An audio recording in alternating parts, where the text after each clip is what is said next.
Good afternoon, mail-in listeners, mail-in crew, far and wide. You're listening from the United States, Canada, Mexico, any of the continents out there. I'm your host, Brett Merriman. To my right, the lovely oatmeal sweatered up, or maybe it's camel? I think it's more camel. Sally deFries. Do you think we have listeners on Antarctica? No, I don't.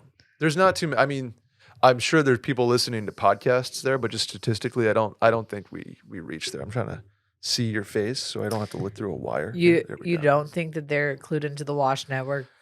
I bet you somebody has listened to a WAShed podcast on every continent but Antarctica, is my guess. I would love to see the stats on that. Is there any way of confirming any of that? I don't think well, yeah, maybe. I can look into the back end. Randy, do you think that's possible? If you listen to a WASH podcast and you live on a continent that's not North America, let us know. We would like. It's definitely. I mean, like vacation counts. I know people have listened on vacation in maybe Chile, skiing the Andes, Sure, floating the river Amazon, listening to Washed. Can you float the Amazon River? I think you can go. You can't really float it. You can do it with sticks or motors because it goes towards the ocean.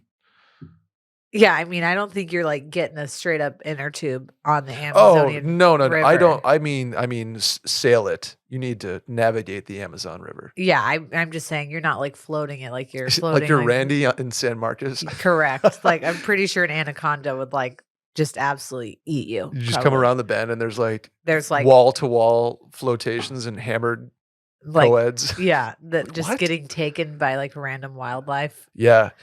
You know, like, have you ever heard of a capybara? Uh-huh. It's like the cute, large rat-looking thing. Yeah. I'm pretty sure it just solely exists to be devoured by anacondas. Yeah. It's like their number one food source. Their food, yeah. Anacondas are scary, man. 30-foot snakes. I kind of don't want to go to the Amazon rainforest. I wouldn't do well. Based on my recent 3 days in Mexico, where I came back with what feels like giardia, I don't know if I'm built. Yeah, I'm definitely not. I would want to do like an ayahuasca retreat, but did they told me when we went to Tennessee last weekend that technically wherever we were, like in the Smoky Mountains, was technically a rainforest. Oh yeah? That's cool. I think rainforest they have the largest population of salamanders. Interesting. What kind of salamanders? Like they have tons of species of salamanders. No shit. Yeah. I wouldn't put that in the middle of the Smokies. Don't you feel like salamanders like belong more in a tropical environment? Yeah. If you're like gun to my head, where would I find a salamander? But I don't know anything about salamanders, so like, why would I say that? I think I just assume salamanders are like lizards. We had newts growing up. Are you familiar with like red Fs? EFTS? I know what a newt is. Yeah. We had a bunch of newts. So we would go exploring on our Steve Irwin grind. In my neighborhood, we had like ponds and rivers and swamps and stuff. And we'd go back and catch frogs and release them or bring them back and have them live in our backyard in like an enclosure until all of them escaped. So we would have newts and frogs and garter snakes. Saw copperheads all over the place. Don't touch those because they're going to get you. But yeah, no salamanders though, unfortunately. Yeah. Do you have a friend who had like a snake growing up? No, I wouldn't have been friends with that person. You're not a snake. I'm not a snake person. It's not a snake adjacent. I did have friends who had ferrets. Oh. Yeah. That's a real weird household pet to have. I had friends with like there's obviously your tier 1 pets, which are I would put dogs, cats, fish. Like if you have a fish, I don't think it's weird. Tier 2 is you're getting into birds. I don't snakes. even think of a fish as a pet though. I mean, they're just like there. You barely have to do anything to keep them alive.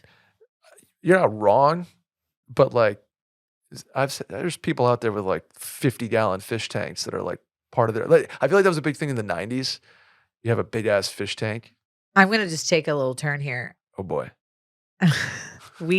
Freshman year, every single person's birthday, we just gave them a betta fish. Is that the Japanese fighting fish? Yeah, the ones that just like live through everything. They don't need like anything in their little. It's like literally a bowl of water. Yeah, that's it. They like lived like the saddest existence. But we gave one to my friend Allegra, and then she was Did she have allergies? No, she was moving. She lives in LA, and so she was going back to LA for the summer. And she was like, "I'm not taking this thing with me," so we just flushed it down the toilet. Live? Yeah. She did. my I did not do God. that. But she was like, "Does anybody want this fish?" And we were all like, "No, I don't want your fucking fish." Oh my God. So she just flushed it. I had 2 leopard geckos growing up. I thought those were so cool. Did you know what leopard geckos are? Randy? Yeah, I do. One, and then I went to I had them through high school, honestly, and I went to college, and I was like, "Dad, what am I doing like with my leopard geckos?" And he's like, "Well, what are you gonna do with leopard geckos?" And I was like, "I'm gonna have to like give them to somebody," and he's like, "That." Can you just release them in the wild? I think we released them with the idea of like, "Hey, be free. You're gonna die soon. You're gonna die soon." But they were super. I don't know. I'm sorry. Did you have pets like that? I had a lot. I pretty much had most like Randy gives out that diverse he had a pets. snake vibe. Never had a snake, but we what? had. Okay, but when we you say you had had- the most diverse pet group, what did Yes. you have? We had a cat. We had parakeets. We had mice. We had hamsters. you had we 2 of 'em? hermit crabs. Did you we ever have a had- guinea pig? Never had a guinea pig. My brother was allergic to guinea pigs, so How did he How do you find find out? that out? was he went allergic over to guinea a pigs? friend's house that his older sister had a guinea pig, and like his face like puffed up and everything. Okay, So Damn, just okay. kinda okay. there. What You else? say you say a hermit crab? Hermit crabs. We had. Did you draw on their shells? They already were pre-drawn on and stuff, Okay. but like all that. I always What thought that el- was mean. we had frogs. Me and my brother's really big into raising insects too. So like Did you have a What? tarantula? butterfly. Never had a tarantula, but praying mantises, butterflies, moths. Like you caught them and then put them in a tank, or you bought them? we caught them and then like So Randy we Okay, just straight up had a yeah. terrarium in his bedroom. Right. Yeah, Randy's it was a lot bedroom of looked stuff. like the they were all the same time. They're like Jurassic Park, No, like it's science just, your lab. your room is like basically a greenhouse you walk into. It's just full of animals, like you're in Jumanji. pretty much. It's now he's a Yeah. plant dad. He has all the plants in the world. Randy just he want to live in the woods. You want to live like in a But with like Frodo indoor Baggins. plumbing. Yeah. Yeah, I just love nature. So hey, sue me. I love nature. No, you're right. Did you ever? Was it like a self-sustaining loop where you would grow insects to feed to your other animals? Feed your No. I was just telling Will at lunch that when like in my like 40s or 50s, I could definitely see me getting into beekeeping as a hobby. Oh yeah, like David Beckham. And then that's like a whole like all my hobbies in one. I could just garden the flowers, keep Yeah. the bees, and then harvest the honey to make mead. Like that sounds perfect to me. I'm into it. Randy has just I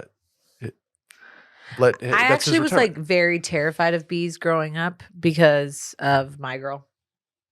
oh yeah, because somebody dies, right? 'Cause of Yeah. the bee thing.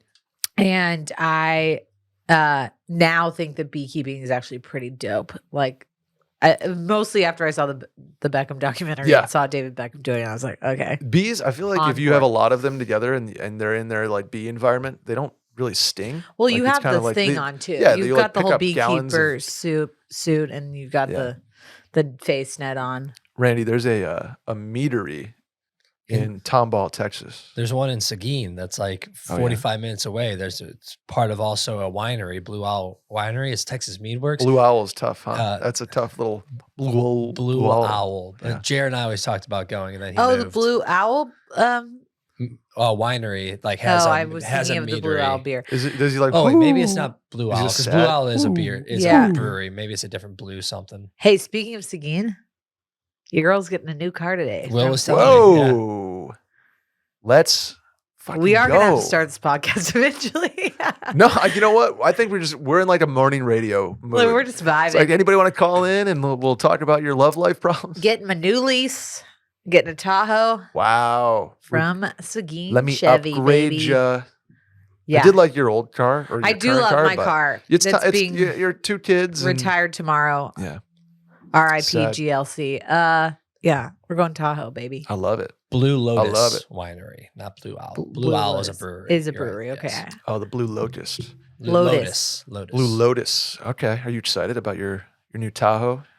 Yeah. Is it going to be like who gets what? Here's the thing. I think that there's a big chance that I drive Will's car. I take over Will's car and Will takes his Tahoe. Okay. I was going to say We're both on the lease. based on sourcing, I won't say who. there's talk of the Tahoe being in our parking lot a lot. I won't say who's told me that, but Will has told you that. I don't reveal Well, sources. Our commutes are pretty much identical. Mhm. But I think Okay. I don't know. It probably makes more It's- sense for me to take I his feel like car. it ends up being which car is going to be more accessible for like family time, and you don't have to Yeah. swap out car seat. I mean, are you gonna have 4 car seats, or are you just gonna like? Oh, we have 4 car seats. Okay, Yeah. okay, so that's not a huge deal. Yeah. Yeah, I don't know if it matters. It's like doesn't matter a ton, Yeah. right? And if you want to take the whip one day and just, Yeah. oh yeah, it's not like you have a CD collection that you have to transfer over. No, we're going back to exclusively cassette tapes. Cassette tapes, remember books on tape? You just pop in your car. Yeah. And No, your Will mom would be like, legitimately "Okay, sent cover your me- ears for this scene." Will sent me a freaking Etsy listing for a cassette tape for some Dead and Co. show, and I was like, He's in deep, man. he's so in deep, and he was like, "This is a great stocking stuffer idea," and I was like, "Okay," and I was like, "Do I also need to get you like a Walkman to play it on? Like, Yeah. Do you have the hardware for this? do you have like a cassette tape player?" Like, oh my god. No, he'll just come to me and ask me all the no, he's audio definitely going to, questions. Randy, because Like, I so already how do bought I- him like the other thing so he can like listen to his record player like with headphones. Yeah, trust me. We had a long like 10-minute discussion, 15-minute discussion about like how he could actually I'm like play gonna all have to this like stuff, and I like find his figure out how to equipment. do 8 tracks after this. I'm like, this is too much. I've followed him into the record player world. I've heard. Shouts to my sister who got me a fucking record player for Christmas. That's She's the awesome. best. Have you gotten her anything? Well, I did, and now I have to like You have to up it. now yeah, my budget has changed Mhm. based on her gift. So shouts to Amazon for coming in clutch there. She interested in a pizza stone? Yeah, does she want? No, she owns the pizzas. They're in our garage. Well, gotta get him for the Dudleys. For the Dudleys. Yeah. Should I get them a pizza stone? I just have to transport. It's a bitch to transport. If they want, I'm gonna just They're start heavy. slinging. Yeah, they're heavy and they break easily, and you can't like. I've sent multiple things now in the mail that have shattered, candles, this and that. Yeah. I have never tried to send a pizza stone. Maybe I could carry it on the plane with me, but it's just it's annoying. Anyway, I don't know where I was going. Should we Oh, start this podcast? No, we 13 should minutes talk in? about No, we're records still doing morning because Will has got me into the record world. Uh-huh. And I can see how that becomes expensive very immediately, Mhm. right? It's like, well, you need this, and then you need that, then the speakers, and then the cassette or the records themselves. And it's like, well, you want the nice one, so I got you don't want the Vince Guaraldi Trio normal thing, you want the gold leaf one. So We just got the gold leaf one for our nanny. Will was inspired. He saw my gold leaf Yeah. one. Well, Sally, you might be wondering, what is the mail-in? We do our best to answer your questions, get a laugh, and maybe you'll walk away with something useful. First question, Brett. Randy's like I kind of over like this. this. Oh, there it goes. look at producer Randy tries to take Randy's over. got to and do then- something in like 45 minutes and he's forcing us to move on. Yeah, and then his whole thing falls apart. We can't see the clock timer anymore. Just read the Oh. first question. I'll figure it Here out. we go, Sal. Hey, y'all. This one's for Sally. I'm planning on doing Whole 30 for January. What is your best advice or tips for making it the whole month? Thanks in advance. Love the pod. Okay.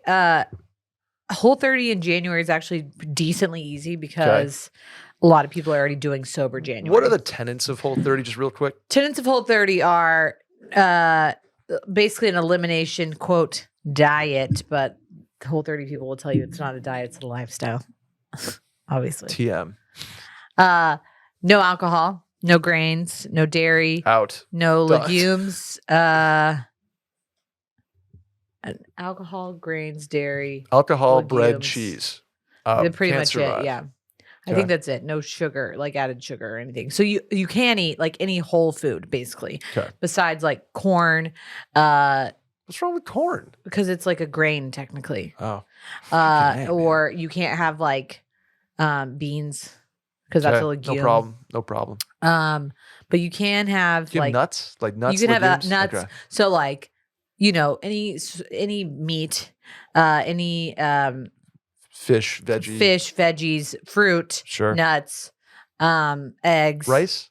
Or is no that- rice, grain. Grain. Golly, man. But and then the whole thing is like, you you need to be like, if you're having something that's not like a whole food that you're having, you just no added sugar. So the ingredients have to be pretty clean. Sure. That makes sense. So here's my top tips. Number 1, I would go ahead and follow on Instagram Whole30/Whole30 recipes. They have a lot of resources and it's changed like immensely. Like I used to do it a lot. I haven't done it in a while. I probably should do it. But when I first did it in 2016, it was like, real bare bones. Now there's like so many brands and things like that are Whole30 approved. So if you get on the Whole30 website, there's tons of stuff. And usually a lot of people do it in January. So if you sign up for their alerts and stuff, it's like a good way to get support without having to do much. Got you. And then I would follow a couple of people who are big Whole30 recipe people because that's how I like made the most of my food. Okay. No Crumbs Left, Terry, Alex from Define Dish, and then Ronnie from Primal Jersey Gourmet. Shore. Primal Gourmet is like one of my favorite food Instagrams because he just like does these like really satisfying looking like knife videos where he's like chopping things. Is he like a horny guy too, where he like fingers the fish and like No, does that? no, like, no. have you He's, seen like, those though? so You're just wholesome. like, come on, dude. So Ronnie has like a really Randy, interesting story where he used to be like very obese and now he's just like this like fit dude who like is married to this like lady and he just makes great looking food. He's bald and he like just enjoys the hell out of it. And he always like plays like Buena Vista Social Club like as the background of like all of his videos. I really enjoy it. Okay. But so find a couple people on Instagram and then like really just stock up on some like essentials. Like keep it simple the first week until you like want to get a little adventurous. Like have eggs every morning, have coffee with, whatever your non-dairy creamer is. It doesn't have anything added. Like nut pods is really easy. And then like I have just protein that's like in your fridge ready to go. So like chicken, ground beef, whatever.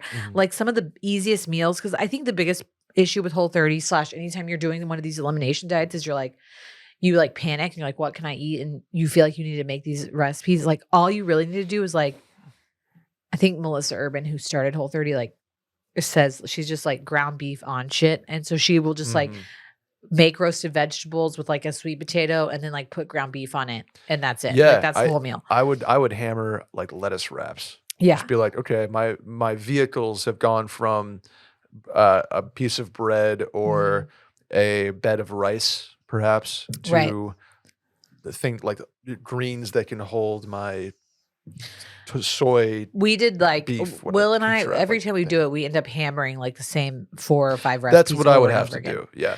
Until you get a little more adventurous. And it seems like it's like very boring, but you do the one nice thing. This is with any elimination kind of diet is like you hit a point probably about 2 weeks in where your body has like no toxins in it and you like are eating so anti-inflammatory that like you just are in this like high. You're like, I'm never gonna not eat like this.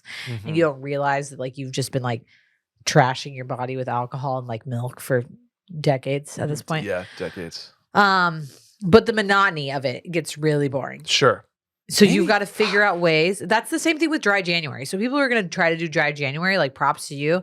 I'm probably not going to do it. Yeah. Last year I was like going to do it and then I got pregnant and I was like, that was a bummer because I went like dry for a whole, 10 months. Yeah. Dry year. So when you're doing anything like this, especially in January, like find activities to do and find people who are like, so many of our activities are like going out and grabbing a coffee or grabbing a drink or grabbing a meal. And that's hard to do when you're on Whole30. So do the research before and kind of figure out what you can and can't eat. Yeah. Same thing with dry January. It's like find activities to do that are like go on a walk with your friends, or if it's like freezing cold out, like invite friends over to like play Settlers Catan. I don't know what you want to do, but like something that's going to be not drinking based. Yeah. Because that is the issue with dry January. I think you just like 2 weeks in, you're like, I am so bored. Like, well, and I think with drinking too, half of like, if you go out, you're like, oh, let's go to West 6th, like get something in your hand, like a vodka, not a vodka, or just like a tonic like a soda and a lime, ginger ale kind of thing, and just have something to hold and like sip on. Yeah, because that's like, I mean, it's not even the drinking; it's just like literally holding something. Yeah, the what is it called? It's like when you have a cigarette in your lip. Occupying your hands. Something, yeah. Some word for it. But I think I'm gonna do a little reset, a little yeah. January reset. Maybe not like full ass whole 30. Like maybe like 2 weeks worth, you know? I ski trip at the end of January, so it'll be like January 2nd to the last week of January, like a whole 33 week. I think any time in January is like a great time to do it because a lot of people are doing it. But I remember one time we were doing Whole 30 and our friends who lived in New York were also doing it, a couple. They lived on the Upper East Side. And we were both, like all four of us were texting me like, we're so bored. And for some reason that January in Austin was really cold. So we like really didn't have a lot to do. Because here you're like, okay, I'm not drinking. Like we'll go walk the trail or be outside. And it was really cold and like rainy. And my friend texted me and was like, we literally came down to Brooklyn to get coffee today because we were so bored out of our minds. We like took the train to Brooklyn. Oh my God. To get a coffee like on a Saturday and then just like walked around Brooklyn for like 45 minutes and then went back to our apartment. Yeah. That's what you gotta do. Because she's like, it's so cold and there's nothing to do besides like hole up in like a tavern and like have a stout and like we can't do that. One of my favorite things in the world. Welcome to the Midwest for 6 months out of the year. Yeah, she's like, this is miserable. Because like, so that's the biggest thing about any time you're doing a dry month or an elimination diet. Like, find activities to do. Yeah, or the boredom will kill you, and right. the boredom will be what breaks you. It won't even be that you're like, I'm hungry, and it's like Whole 30. You never really feel like you're that hungry because there's no like protein, limit like of like crazy, what you can have. Right. That's within the diet. Like you can eat as much as you want of like protein and things like that. But it's the boredom. It's the boredom that will kill you. Yeah. So maybe a dumb question, but the 30 and Whole 30 stands for you're supposed 30 to do 30 days. days? Yes. Okay, just want to make sure. Man, I think the hardest part for me in that was like booze no problem, grains no problem. It's like I love cheese. And cheese like is hard. Dairy, feta. I love on salads and pizza. Right? Like yeah. All right, I'm gonna do 3 weeks. January. What about mushrooms? Look at Randy trying to move the show along so exquisitely. Mushrooms you can eat, okay? That during Whole 30, but technically during Whole 30, you're supposed to be like completely off of everything else, like including psychedelics. Like perhaps? Psychedelics, yeah. Not all drugs are created equal. Psilocybin, for example, when taken thoughtfully at sub-hallucinogenic levels, can sharpen your focus, hone your mental clarity, unleash your creativity, expand your mind, open your heart, and ease your anxiety. While you should experiment with those shrooms you got from your brother's sketchy friend, Schedule 35 takes a science-backed approach to microdosing shrooms. We precisely measure out every dose. They age verify every one of their customers. They ship discreetly, and better yet, they give you microdosing regimen that allows you to enjoy the benefits of psilocybin without any of the hallucinogenic effects. Head over to schedule35.co and use the coupon code SHROOM to enjoy 15% off your first order. So, real quick, I was always kind of, like on the fence about psychedelics. And then I watched the documentary where it helped ease the anxiety of terminal cancer patients. My dad was one of those, and I wanted to get him on a regimen that would help ease his anxiety in that front. Unfortunately, we didn't make it in time, but it inspired me to try myself, and I felt the benefits of microdosing firsthand because of that sort of introduction to it. So Schedule 35 has been my go-to. They make everything feel safe, secure. They educate you, I think, on everything, which I think is really important in this field. And they kind of make you do it at your own pace. So they've earned my trust, and that's what I'm conveying to you guys. So here's the deal. Get 15% off with code MAIL at schedule35.co. That's 15% off at schedule35.co. Use code MAIL. Legality, real quick. To better understand the legality and gray area around psilocybin, aka magic mushrooms, you'll need to compare it to cannabis's road to legalization. At the moment, cannabis is legalized in approximately 20 or so states after first being declared decriminalized. However, on a federal level, cannabis is still a Schedule 1 substance. So Schedule 35 operates from a decriminalized zone and still advises that all sales are up to the customer discretion, and advises customers are to be aware of their municipal and state laws. Next one, Sal. Yeah. Hey, Brett and Sally. One more for Brett here. Oh, I'm in a situation that you're unfortunately very familiar with, and I'm about to lose my second parent after a battle with cancer. My dad passed away when I was a kid, so I've been able to process that over the years. But with my mom being gone, I'm not exactly sure how I'll be able to deal with it. I have a great group of friends and whatnot, but just wondering if there was anything that helped you get through and navigate this new chapter of life. Mushrooms. No, just kidding. Well, I'm so sorry, first of all. yeah. It is a weird, unique time in your life that, especially when you don't expect, it comes for everybody at some point, right? Mhm. But you don't expect it to be When you're young. around our age, right? Like Mhm. it's something that you're supposed to deal with at 60 when your parents are 90. Like that's kind of how Yeah. it goes. So I guess the first thing I'll mention is the support system around you is probably the most important thing. Like with one parent, you kind of have the support of the other to lean on and talk through and Right. navigate the financial stuff and the paperwork that comes with it. Like it's usually on that parent to deal with that. Um, and then when they're both gone, it's unfortunately kind of on you, Yeah. especially at an age where you're not really supposed to be dealing with it yet. There's no playbook for it. Mhm. So the people around you are really important. And so when my dad passed, and frankly with my mom, I really haven't given I don't think enough public credit, but like Caroline and her family at the time were unbelievably instrumental. You just had somebody to lean on, like a set of um, basically another set of parents to talk through things with and Mhm. ask questions, and just like they were unbelievably supportive at the time. And I don't think I've given them enough credit as a basically immediate family at the time. Um, and then my group of friends, my family were obviously instrumental, and then my like mom and dad's friends. So I mean, the biggest thing is reach out, and you can reach out to yell at the world and just say this is not fair. You can reach out with questions on legality stuff. Just everybody's there to help. And a lot of people ask, what can I do for you? And you're always like, no, I'm good. Like I'm just gonna do it, make it through, and the grieving process, yada yada. But like for me, I found that literally asking questions and talking to people and being like, hey, I could call up Sally and just say, Sally, I need to bitch for like 10 minutes. And you'd be like, done. What do you got? I think that's really good advice too, because I think a lot of people who are on the other side, like from my perspective, have a hard time talking to people who are grieving. Mhm. I Oh, think totally. it's Yeah. like human nature that we don't really know how to comfort someone until they kind of give us guidance. Mhm. And so the more, the onus shouldn't be on the person who's grieving all the time, but Right. no one is going to fault you for reaching out to people and saying like, hey, I'm just having a really shitty day. Like Mhm. I'm really sad today, or like I'm really pissed off at the world, because it's hard to read somebody else's emotions. So the more you can give to other people of like, I'm not trying to like downplay what you went through or what this person's going through, but it's very similar to a postpartum situation where Mhm. no one knows what you're going through except for you, and Yeah. it can be really isolating.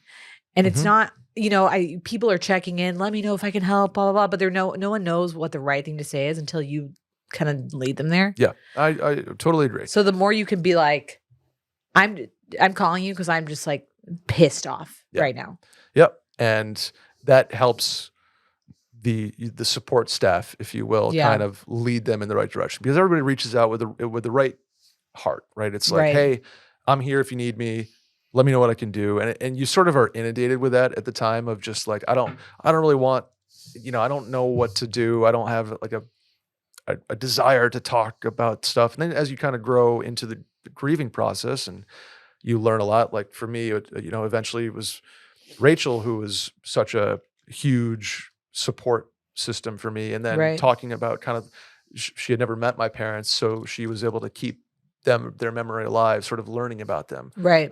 as our relationship went on. And so that was another way to be supported. So I guess it's all to say it's sort of you have your immediate circle that you can try to keep your parents' memory alive with. Talk about the good, the bad, the ugly, the grief, And then sort of that next circle is I need help with the legal side of things, or hey, do you know like a lawyer that can help me with this insurance policy or something like that? Because Yeah. everybody has people they know or can help, or hey, I just need to bitch about something for 10 minutes. Yeah. And then finally, kind of the answer that, I think makes the most sense is if you need to just really bitch about stuff, just get a therapist or find somebody that is that, whether it's a significant other, a licensed therapist. Grief sort of never hit me in the way that I thought it would. It comes in waves, but for me, it was sort of a long goodbye with dad. Yeah. Who we were able to kind of grieve mom through that while also grieving while dad was still Like there. the potential Yeah, loss. Yeah. exactly. And so it was almost by after it was sort of just like reconciling and processing kind of what's next versus grieving. But if it's grief, there's people for that. If it's reconciling and talking about the past and keeping their memory alive, there's people for that. So I would just say build the circle. And days are hard and days are easy. Yeah. And it's kind of like waves. It hurts at the beginning, they're big, and then they kind of subside over time. And time is a really good friend for you. Obviously, you and I both are always very pro therapy here, Mhm. but I think a licensed therapist or grief counselor can be really helpful in the situation of helping you give yourself some grace. Because I think the biggest thing when people are losing somebody or have lost somebody is that there's such a spectrum for grief. And it's, as humans, we watch other people and we're like, well, I'm supposed to be this way. I'm supposed to be sad right now. I'm supposed to be, now it's been enough time. I need to be happy. And now I need to do this. And it's helpful to have someone who's a objective third party to be like, everything you feel all the time is normal. And Mhm. even if you go into that knowing it, and even if you have your friends or your favorite podcast host telling you that Mhm. it's like everything you are feeling is normal, it's nice to have a professional being like, this is where you are now on the spectrum, even if it's, 10 years out or 10 days out, is normal. Yeah. And work through whatever stage you're in, and know that you're not, we all know the 5 stages of grief, but like that's again, it's like, it's not step by step and you never go back.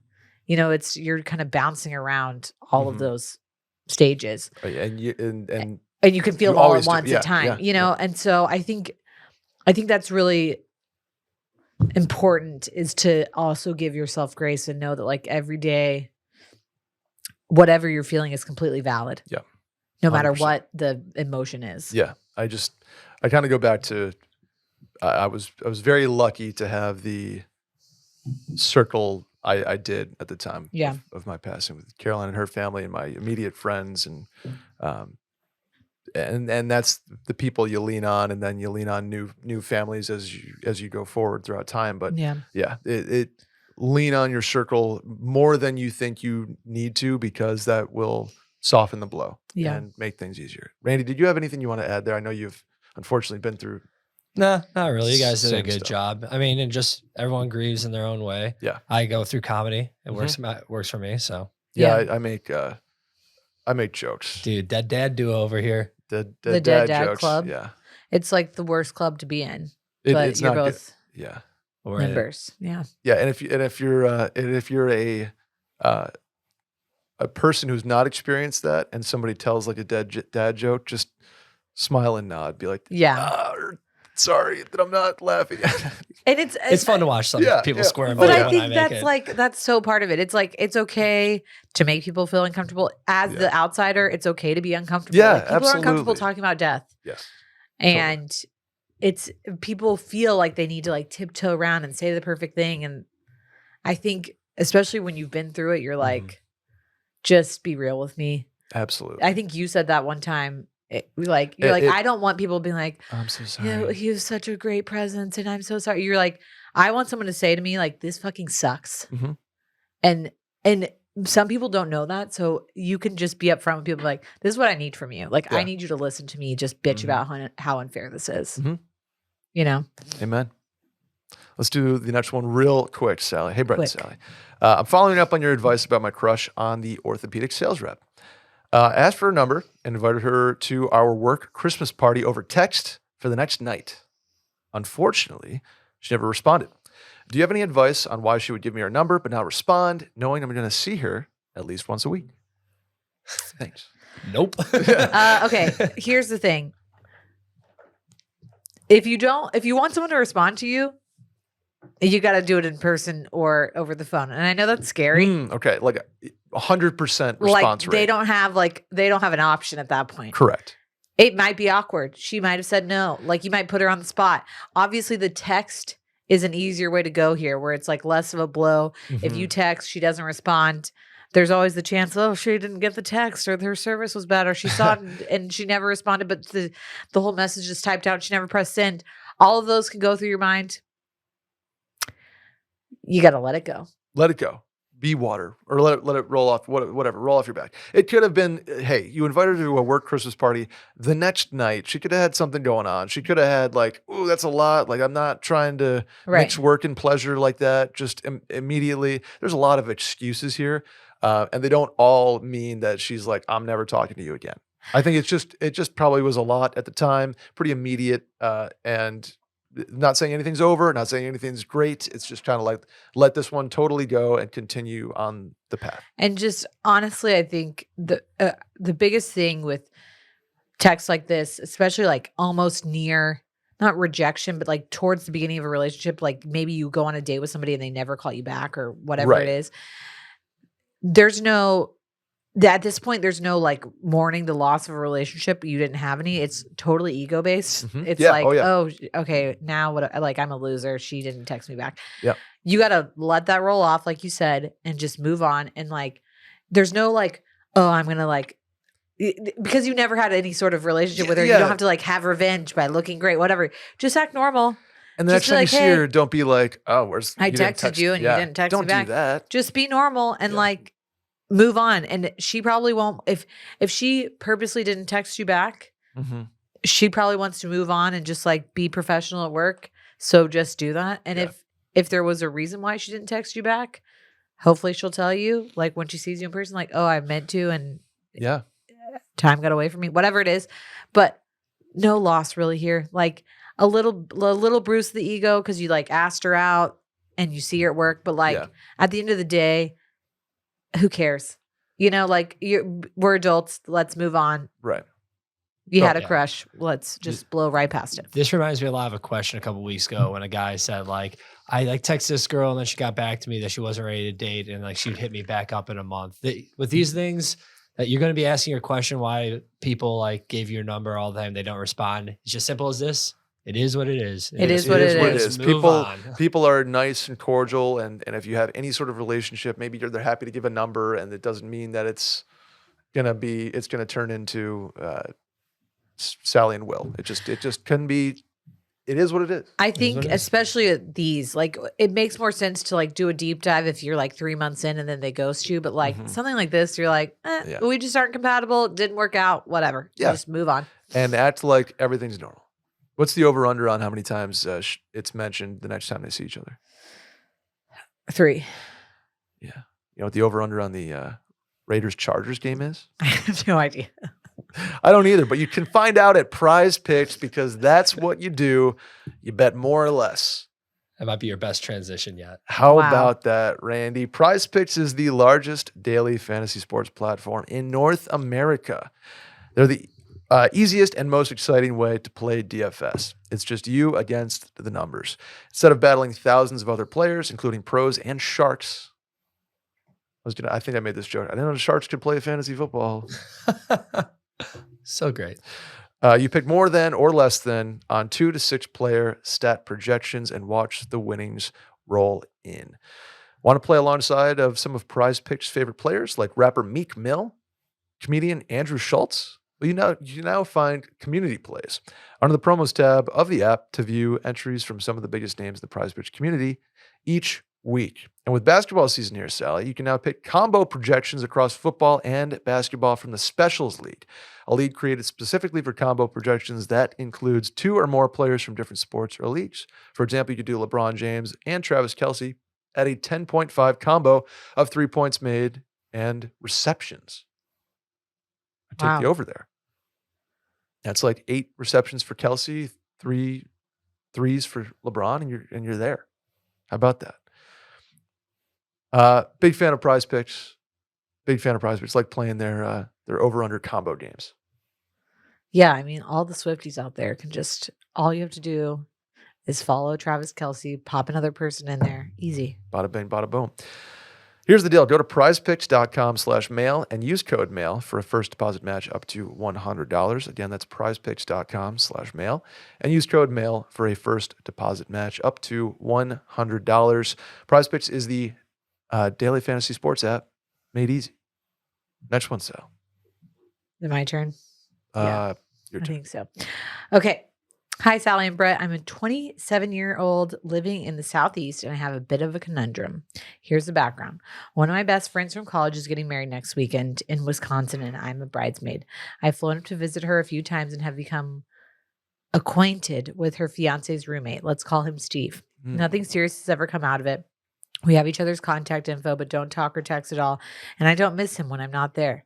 He is handsome and funny, but I'm not now at the point in my life where I don't want to be casual with romantic relationships anymore. To be completely honest, I've never wanted to be casual with anyone, but for some reason, when I fly up to Wisconsin, it's like I go into what happens in Vegas stays in Vegas mode. My friend and her fiance always ask me to move up there, and I joke with them that if they find me a husband, I move, to which they suggest I marry Steve. I have usually just laughed it off, but because Steve actually wants to date me, he'd say something.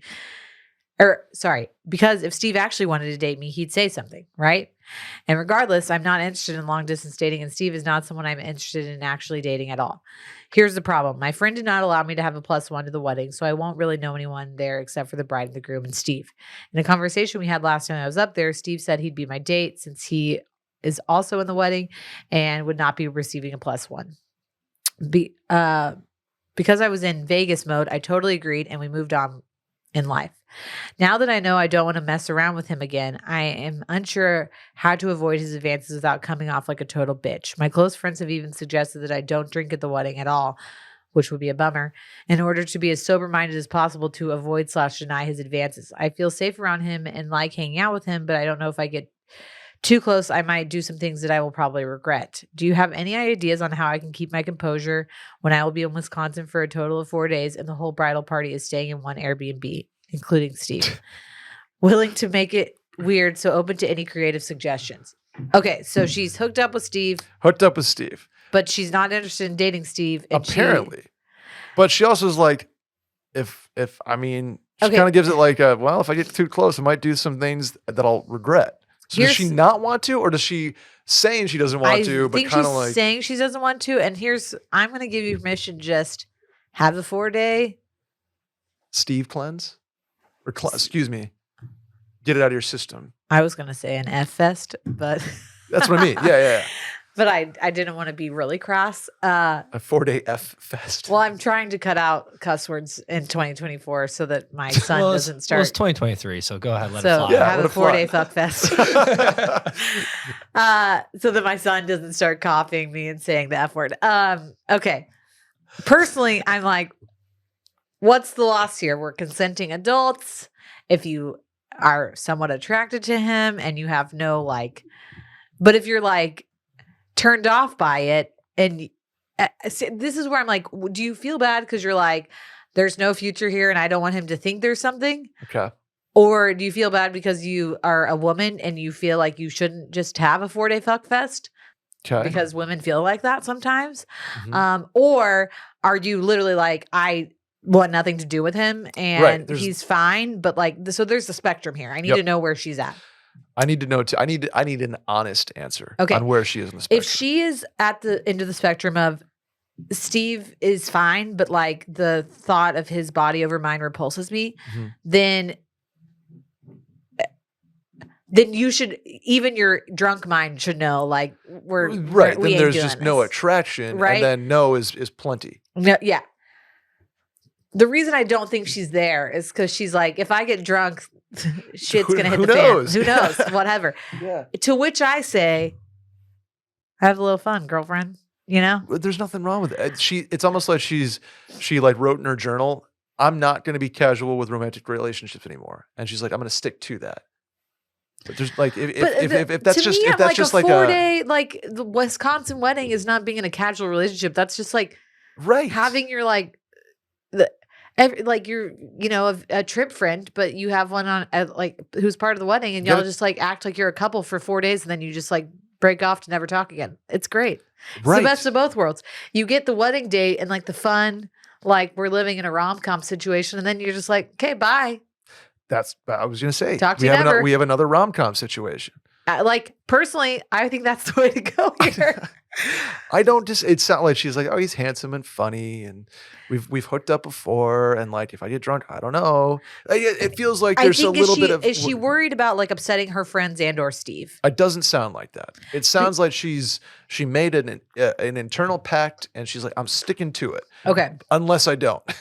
Here's the thing: if you're worried about upsetting Steve and or friends, then there's a no. That's an easy sort of mental crutch. But you can also up front say like, hey, happy to be your wedding date, happy to make out with you on the dance floor, whatever. DFMO. Just know I have no intention of moving here, having a relationship with you, anything like that. Right. If you want to, I mean, I personally am an honest guy and I do not like lying, but you could just tell him, yeah, I'm kind of talking to someone back home. And that was my next, that was my next go-to. And may I volunteer Randall Trimbacki to be your emergency DM friend. Randy, that was my next solution. Yeah. If you are like, I want to be at the wedding, I don't want to tell him that I don't want to hook up with him, I don't know what to do, but I'm happy to like be around him, be his friend. Make up a lie and be like, hey, I know we've like, you don't even have to say like, I know we hooked up in the past. Be like, hey, like, so happy you're here. It's really nice to have someone like as my date. Sure. Pretty bums I wasn't able to bring Brett to this wedding. We've been like kind of seeing each other for the past month. Yeah. And then pull up Brett's Instagram and they're going to be like, oh, that tall drink of water. Well, okay. Or you could say Randy. You know? Or you could say Randy. They're going to be like, that plant dad. Look at that average drink of water. Look at you're not the an ass average on drink that of guy. water, A tall Randy. drink of water. No. That was going to literally, Randy took the words right out of my mouth. That was going to be my lie. Okay. So now we have options. But here's the thing. This is why I'm going to tell you not to lie. Because then you got to keep up with that. And then your friend's going to be like, you didn't tell me you're dating Randy. And then you got to this is straight out of a rom-com. This is exactly the type of wedding book that I would read. That like. Should we write it, Randy? The trope is like friends to lovers. And they also, another trope of typical romance novels is just one bed. So they're like, oh, we're like wedding dates, but oh my God, there's like only one bed and we have to sleep in the same bed. That's what's going to happen here. And then her and Steve are going to have their 4 days. And then he's going to like come chase after her in the airport. She's going to be like, I'm kind of talking to someone. It's a lie. He's like, okay, I'll sleep on the floor. Don't worry. And then he's going to sneak up there. And then she's going to realize her undying love for him and end up moving to Wisconsin. That's how this is going in my rom-com I mean, that's brain. where the rom-com brain goes. And you're not wrong. I mean, you're not wrong. But like, she's just like, I don't want to mess around with him again. I told myself I'm not going to mess around with him again. I'm just like, yeah, but like, okay, then don't. But also, who are you trying to convince? Right, yourself or Steve? Or Steve. Or you're right. Or your friends. And if it's Steve, then you have like you're like, no, dude. Just be honest with him. If it's yourself, then you're.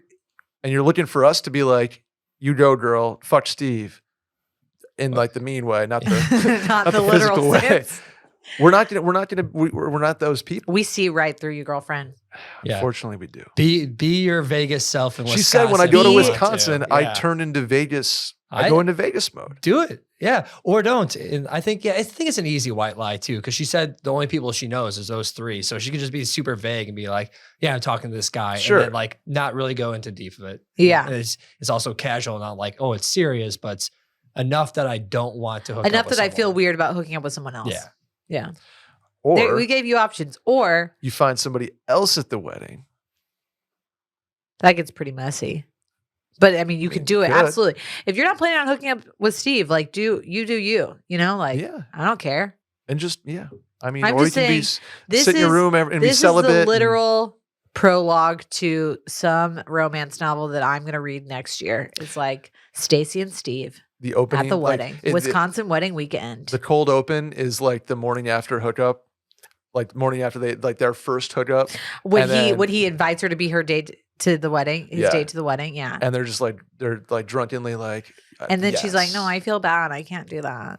Oh no, I'm thinking she's like she's in the heat of the moment. She's like, yes, I'll be your like +1, like see you But then then. And then like the airport is the next scene. She's just like, oh yeah, what did I do? The one thing I would say is, which I think you have a good hold on this. Don't bring this drama to the bride about like, oh, I don't want to talk to her. She has enough to deal with. Thank you, just do it, Randy. yeah. Thank you for looking out for all the brides out there. This This is what a Randy. fun one. that's I what honestly Randy didn't know does. how this one was going to go, but I think we had fun with it. I think we did too. You know Okay. what I have fun with? And you could probably use the morning after the wedding. Yeah. Liquid IV. Yeah. Bang, bang. No matter Use it day of and then Ooh. use it day after. no you matter know? where or how you're hydrating this season, Liquid IV is the hydration brand refueling your well-being. And their hydration multiplier can keep you going through the end of the year and beyond. With 3 times the electrolytes of the leading sports drink, plus 8 vitamins and nutrients for everyday wellness, Liquid IV hydrates twice as fast as water alone, all in a single stick. Randy's got the sugar-free. I dropped the package off on your desk the other day. I like the peach, the white peach. White peach, sugar-free, Sugar-free. lemon lime, sugar-free goes. You can have the sugar ones, they're great. The sugar-free also slap. Can I Would give be you a that. little schedule for this girl's wedding weekend of like how she should use the Liquid IV? I thought you were talking about Steve, but okay. Okay. Or Steve, either one of them. You start off with the tangerine immune booster in the morning. It's Yep. almost like you're having a mimosa, but you're not, you know? Or you can put it in a mimosa. You could, but you could also just have them separately, like 2 brunch drinks. Okay. 'Kay. You have that morning of, okay. You start your day off right. 'Kay. Then it's 2 p.m. You're getting close to the wedding. You've maybe had a couple glasses of champagne. I hit you with the matcha, the Bang, energy booster. boost. Okay. You get the energy to go through the wedding. Okay. Mhm. You have the wedding. You are a smart adult and you leave 2 Advil, a water bottle, and a grape liquid IV on your bedside table. Wow. Maybe even a white peach sugar free. It's like meal prep. Yeah. And you just have that right before you go to bed. Okay. Nice. Then you wake up the next morning, you hit yourself with a sugar free lemon lime, maybe one more like mid afternoon, and you have set yourself up for maximum hydration, Maximum hydration. throughout the weekend.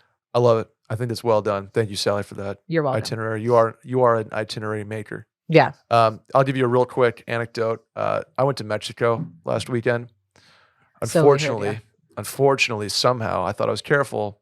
You got Giardia? I ended up drinking the water, Oh, which I've been told my rookie mistake was not necessarily the water, but it's the ice cubes. Okay. Yeah. I've been ice cubed. So unfortunately, the last Monday, Tuesday was You're not- dehydrated. I'm very dehydrated. Yeah. And Liquid IV has been a constant the last couple of days for that reason. You got to get the Liquid IV because it is cold and flu season, people. Okay. Oh yeah. And sure when your throat hurts and you don't want to drink a lot of water, but Mm-hmm. you need to be hydrated, you got to throw a Liquid IV packet in there. Seriously, the immune booster. It's like one of my favorite flavors. Make yourself feel better. What an ad read. Liquid IV. I hope you like this one because I think we just crushed this. Yeah, we did. Go to liquidiv.com and use code MAILIN at checkout to get 20% off your order. Again, get your Liquid IV hydration multiplier sugar-free in bulk nationwide at Costco, or you can get 20% off when you go to liquidiv.com and use code MAILIN at checkout. Liquidiv.com, code MAILIN, 20% off your order. Brett and Sally, I am a 25-year-old male and have been living with my roommate, who's also a 25-year-old male, for 4 years in a few different apartments, dating back to college. I've been his only roommate ever, aside from living at home. He's planning to move out in the next 2 months to go live with his long-distance girlfriend, and I will take over the full apartment. I love this guy to death, but I'm terrified for this girl. He's very tidy and a great dude, but just does not know the fundamentals of keeping a household. Some recent examples would include leaving the toilet seat up, putting soap in my cast iron pan, not knowing what belongs in the recycling, dish soap, not detergent in the dishwasher, accidentally leaving the oven on, etc. I'm a pretty easygoing guy, so I don't always correct him. But when I have, I've realized that he just genuinely didn't learn this stuff growing up, and his parents took care of most of it. My question for you is, do I have any responsibility to get this guy on track before he moves in full time with his girlfriend? Am I a bad person if I leave all these habits uncorrected for the next person? Let me know how and let me know if and how I should start a cleaning and cooking training camp. That's sweet of this guy. But no, this is It's not your not. This is not your responsibility. responsibility, dog. It's first of all, that is like a rite of passage of like moving in with your significant other is like realizing what the hell they don't know how to do. That was my angle because the answer to this question is easy. Is no, it's not your responsibility. It's not your responsibility. He's going to jump in the fire and learn very quickly from somebody who's not as accommodating Right. to clean up his shit. Right. Well, he said he's tidy, but that he has things that he does. Right. So my tangent to this question was going to be like, what are your not beige flag, not red flag, but like your Brawny flag? Because it's like, what do you do that's annoying in an apartment that you didn't know you do? I think Will would say that I leave cabinet doors open. Oh my God. I don't do that anymore, but apparently that was like a thing whenever Really? which I did not realize I did. And Will was like, you always do it. Always. Okay. And then I still do this, but I just like let things soak in the dishwasher. I mean, sorry, in the sink. There's before I some put sort them of in. lie we were told where it's like, oh yeah, you don't let that sit. Like, Yeah. Yeah. So I just do that instead of like loading it straight into the dishwasher. Mhm. Although, to be fair, Will does it too now. So like, I don't want to Ooh. hear from him.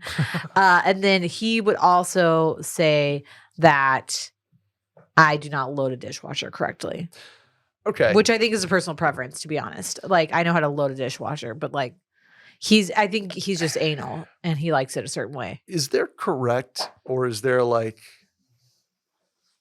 more efficient? Like, because I know, like, for example, nice wine glasses. You're supposed to hand wash them. So do you know who Brunch with Babs is? I don't. She is a like 80-year-old lady on Instagram who Do you, what? Do you? Nothing. I just got a text from Will. What? is he talking shit about me? No. Oh, Bring okay. him in. Will. No. I mean, he can come in if he wants. I don't care. She started off on TikTok. She's like the America's grandma, but she like does all these. I mean, it started as like a recipe thing, but she also has done these videos that have gone viral Yes. about like how to properly load your dishwasher and like how to do laundry correctly and like all these like life skills. Yeah. So she did one on about the dishwasher. Okay. We're if you can't see, we're welcoming in Will deFries, I said I was honest husband about of Sally deFries. what We're talking about first time living together moments where you're like, ooh, we're talking about habits around the apartment, perhaps. I was honest. Were you?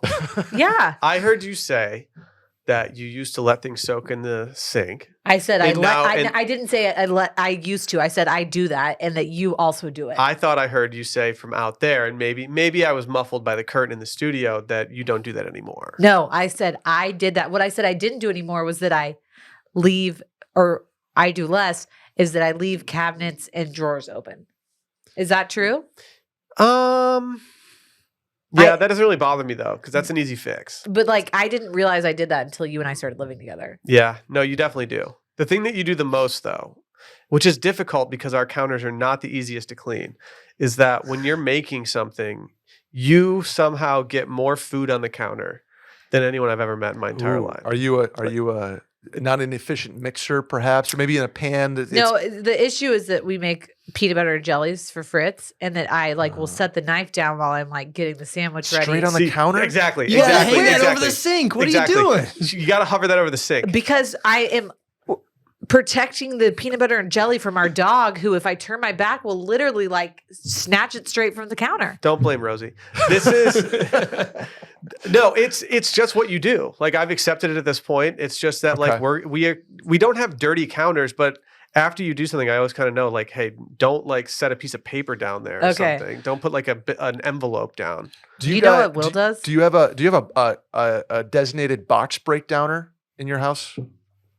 Yeah, deFries. you know it's your boy. Okay. Well, I leave everything in the front room. That's and he does it. I mean, we could talk about that too, but I don't think we need to. Okay. Yeah. I've been better about that lately too.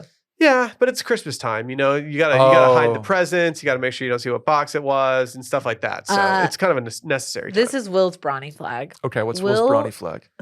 Will sleeps in like the same 3 pairs of boxers that he rotates. He has the sleeping boxers. Yeah, obviously. He just folds them up and like leaves them on our counter for like people to find. Like he like in the bathroom. Like the kitchen counter? Yeah. No, he left some on the kitchen counter recently. I was like, what are you doing? Like we were like leaving for the day. I'm like, our nanny is going to see these. They're just like sitting on our kitchen counter.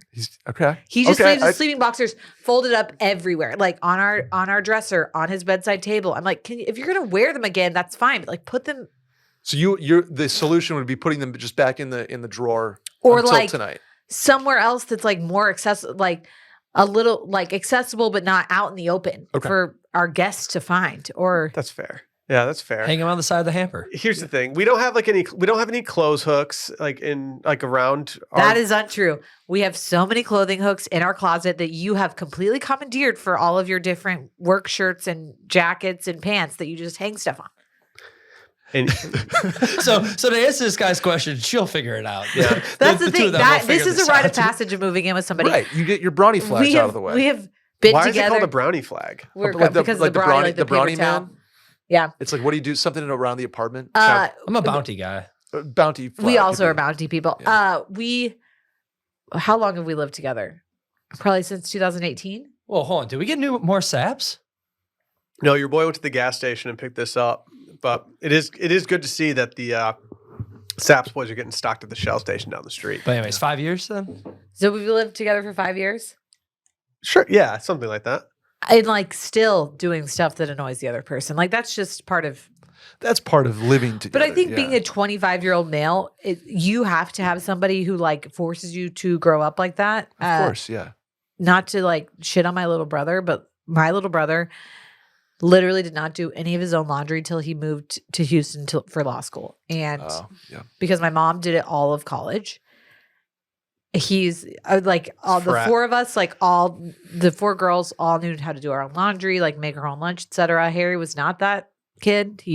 My mom babied him. Shouts to Jules.